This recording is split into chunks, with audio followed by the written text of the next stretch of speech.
Hai, Assalamualaikum, ahlan wa sahlan, konnichiwa dan selamat datang daripada TKP Intai Cakap Channel.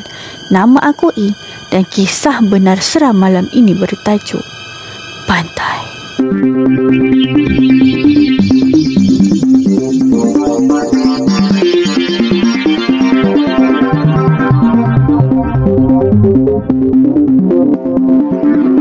Sebelum tu, auzubillahi sami'alim minasyaitonir rajim. Bismillahirrahmanirrahim.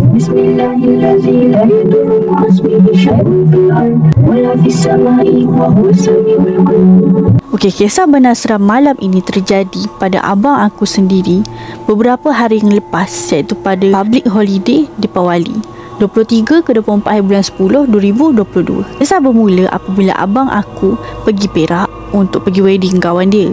Dan habis daripada pergi wedding tu, abang aku terus pergi ke Teluk Senangin Perak untuk berkemping bersama 4 orang kawan dia yang lain, termasuk dia, abang aku, Badrul, Samad dan juga Johar. Setibanya dekat pantai tu, time tu dah pukul 8 tau. Kan public holiday, so banyak tempat yang dah penuh dengan kemah-kemah orang lain. So jalan punya jalan, abang aku nampak ada satu pot ni, satu kawasan ni dekat hujung kanan pantai tu, dan nampak macam sangat sesuai untuk dorang punya camping pada waktu tu. So dorang pun ambil 2 kemah dorang, 3 orang guna satu kemah yang sama, seorang lagi guna satu kemah sahaja. Dorang pun set up kemah dorang dekat situ. So bila dah set up semua, abang aku pun lepak lah main game dengan kawan dia. Si Badrul ni dah tidur dulu tau dekat kemah dia yang sorang-sorang tu. So waktu dorang tengah lepak tu, tiba-tiba entah dari mana datang seorang pakcik yang kelihatan otai dekat situ, menghampiri dorang.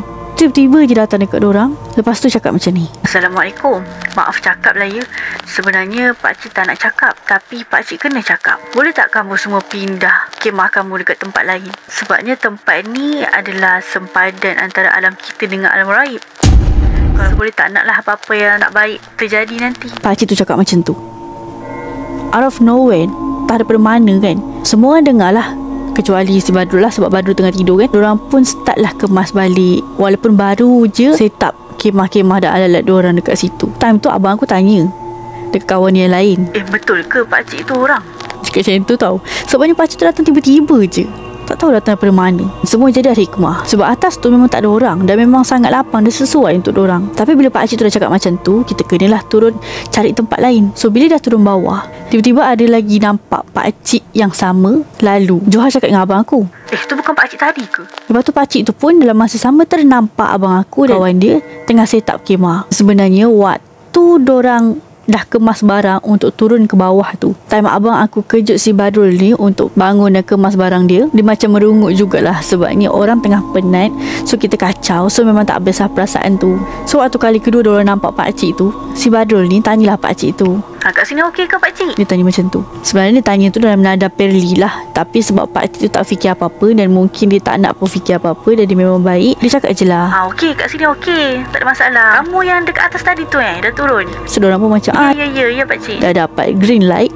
So diorang pun teruskanlah diorang punya setup tu dan sambunglah berehat. Tapi tak bagi abang aku, sebab dia sebenarnya datang situ nak camping dan mancing. Abang aku pun ambil barang mancing, dia pun pergilah mancing dekat pantai. Time tu mungkin dalam pukul 9 lebih ke pukul 10 macam tu. Malam pun berlanjutan, dan bila abang aku tengok sambutan ikan kat situ tak menggalakkan sangat tau. Semua ikannya macam kecil-kecil dan macam tak seronok lah mancing kat situ kalau tak ada ikan. So abang aku pun pack barang dia dan dia pun patah balik pergi ke kemah. Time tu si Badrul dengan si Samad dah tidur tau. Tinggal abang aku dengan Johar je main game dekat luar kemah lepas dia pack barang-barang mancing dia tu. Tiba-tiba si Badrul ni keluar daripada kemah dia dan pergi ke arah diorang. Lepas tu dia tanya, korang ada panggil aku ke? Dan abang aku dan Johar pun pandang sesama sendiri. Lepas tu diorang macam, tak ada, tak panggil pun. Ikut POV daripada si Badrul ni, time dia tengah tidur, dia dengar macam ada suara orang panggil dia daripada luar kemah, macam panggil ajak lepak. Dia tak mention macam mana cara orang tu panggil dia, tapi dia dengar suara waktu dia tengah tidur tu. Selalu kalau kita pergi camping, kita mestilah tidur-tidur ayam kan, tak tidur betul. So dia dengar benda tu, sebab tu dia keluar. Tapi bila dia keluar, dia tengok abang aku dan Johar ni berada di arah bertentangan dengan suara yang dia dengar tadi. Dan diorang pun menidakkan yang diorang panggil si Badrul ni. So siapa yang panggil si Badrul ni? Si Badrul ni terperasan yang sebenarnya air dah mula pasang. Time tu pukul 1 pagi. Si Badrul ni cakap dengan abang aku, Air nak pasang ni sebab boleh sampai dekat kemah. Abang aku ni selalunya kalau dia nak pergi pantai ataupun tempat-tempat yang air pasang ni, dia akan tengok dulu tahu air paras mana. Tapi waktu tu dia tak terfikir pula nak tengok benda tu. So bila dia tengoklah internet, dia tengok waktu tu dekat Teluk Senangin Perak, air pasang penuh adalah pada pukul 3 pagi. Dan time tu dah pukul 1, tapi air ni dah dekat. So maksudnya airnya cepat sangat dan tempat diorang berada tu tak selamat. So abang aku dengan kawan-kawannya decide untuk belah daripada situ. Sebabnya tadi diorang dah pergi dekat tapak satu yang tinggi dekat atas tu. Lepas tu pakcik tu suruh turun sebab tak sesuai. So diorang set up kemah kali kedua. Bila tengok air nak pasang pula, diorang malaslah nak pergi cari tempat lain untuk set up kemah kali ketiga sebab dah penat kan, dah pagi. So diorang pun decide untuk singgah Petropam mana-mana dan tidur dekat situ. Yang abang aku ni pula saja mengusik si Samatnya. Samatnya tengah khusyuk tidur, tiba-tiba dia masuk dalam kemah. Oi, bangun, air dah sampai kemah. Dia cakap macam tu. Si Samatnya tengah tidur mamai-mamai, menggelupur bangun, ambil beg dia, ambil barang dia pun keluar. Tengok air belum sampai lagi. Biasalah orang lelaki kan. So diorang kemas-kemas, diorang pun keluarlah daripada situ. Waktu tengah pack-pack barang masuk dalam kereta, si Badrul ni cakap dengan abang aku, aku rasa kita kena ikut ni, ada benda follow ni. Cakap macam tu. Dia pun rasa benda sama, tapi dia tak mention benda tu. So long story short, diorang pun masuk kereta dan abang aku pun start drive untuk singgah di Petropam. Okay, ni yang seram Masa dalam perjalanan tu, abang aku drive, kat sebelah dia Samat, belakang adalah Johar dengan Badrul. Si Johar ni memang dah tidur dah. Masuk kereta je dia tidur. Si Badrul ni pula dia mabuk kenderaan. So bila masuk dalam kereta, dia pun lembik dan pening kepala, sakit kepala. Tak ada satu suara pun keluar daripada dorang dekat belakang. So perbualan adalah antara abang aku dan juga Samat sahaja dekat seat depan. Bila dah sampai Lumut, sebenarnya daripada start perjalanan, si Badrul ni dalam mabuk-mabuk kenderaan dia tu, dia cakap dengan abang aku, weh, baca apa-apa weh, ada benda ni. Dia cakap macam tu. Dia bolehlah baca, tapi sebab dia tengah mabuk kenderaan, tengah sakit kepala, tengah pening, dia tak berada dalam situasi yang mampu untuk membaca. So dia minta tolong abang aku yang mana yang sedar ni, tolong bacakan. Sambil tu dia buka telefon dia dan dia buka ayat-ayat Al-Quran. So abang aku yang kat depan ni, bacalah ayat apa yang patut. Baca Al-Fatihah 3 kul, Yasin ayat 9. Samat ni keluarkan rokok dia untuk hilangkan ngantuk. Dan waktu dia keluarkan rokok daripada beg dia, dia nampak ada satu tangan yang keluar daripada tengah-tengah seat daripada belakang ke hadapan, menghala ke rokok dia. Tangan tu halus dan kain baju dia seumpama sutra berwarna hijau. Si Samat ni tengah keluarkan rokok kan. Lepas tu dia macam, Allah, macam tu tau. Tapi dia tak cakap benda tu dekat abang aku sebab abang aku tak nampak. Abang aku tengah drive ni. Dia seorang je nampak pada waktu tu, tapi dia tak cakap. Pada waktu yang sama, abang aku ni punya kereta, dia ada sensor tau dekat side mirror kiri kanan. Sensor tu berlampu.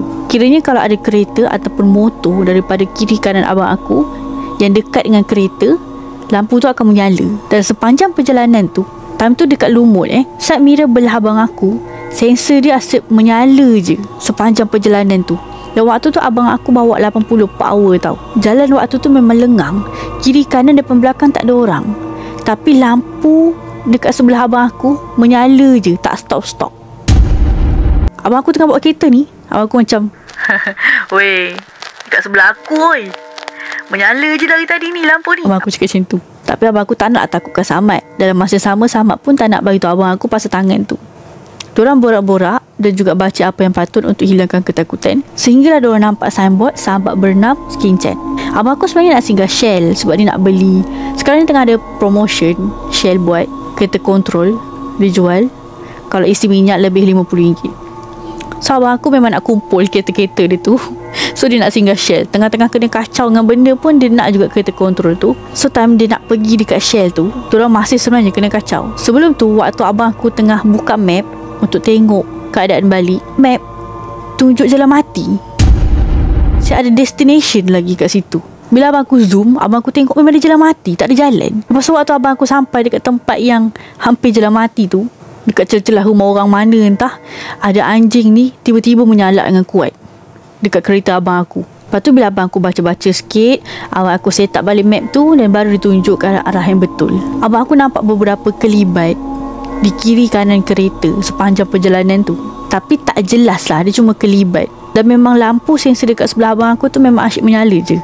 Abang aku ada juga nampak kereta dekat depan kereta abang aku waktu tengah memandu. Tapi bila abang aku buka high beam, tak ada kereta pun dekat depan. Signboard semua tak ada tau. Signboard semua gelap. Tiba-tiba ada satu signboard ni, daripada jauh memang nampak signboard tu dah menyala dah. Memang sangat terang. So bila dah makin dekat, tak tahu dia signboard apa. Signboard Batu Nisan.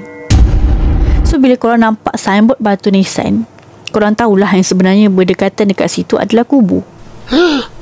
So abang aku pusing balik, U-turn balik, cari jalan yang betul sambil baca-baca, dan diorang pun pergilah. Selamat sampai ke Shell, dan abang aku dapatlah beli kereta kontrol dia tu. Lepas tu diorang jalan lagi, dah singgah Petronas, dan diorang tidur dekat situ dalam 1 jam macam tu lah. Dalam masa yang sama, mak aku dekat rumah asyik call je abang aku tahu.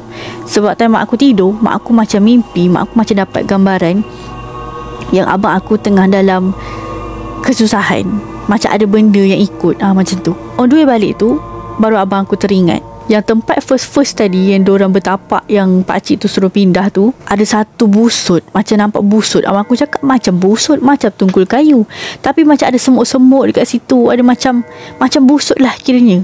So Alhamdulillah kisah tu tamat dekat situ, dan abang aku dengan kawannya selamat balik. Si Samad ni demam tau.